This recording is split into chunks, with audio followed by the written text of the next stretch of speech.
প্রিয় বন্ধুরা, আজকে আমাদের সমাজে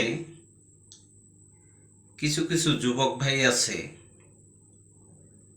যে একটা মেয়ের ভালোবাসার জন্য যে তার নিজের জীবনটা সে নষ্ট করে দিচ্ছে, সে সুসাইড করতেছে। আমি ওই ভাইদেরকে বলতে চাই যে প্রেম ভালোবাসা করে একটা মেয়ের জন্য আপনি জীবন নষ্ট করে দিলেন, সুসাইড করলেন, তাতে আপনার কি লাভ হলো বলেন? কিন্তু ওই মেয়েটার তো লাভ হয়ে গেল, কারণ মেয়েটা তো আপনাকে ছাড়া সে তার জীবনকে সে বাঁচায় রাখলো, সে আরেকজনের সংসার করতেছে।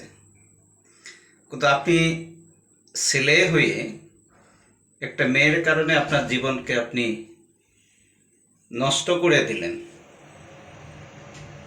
এতে তো আল্লাহ সুবহানাহু ওয়া তাআলা ওই সুসাইডকারীকে আল্লাহ কোনোদিন ক্ষমা করবে না।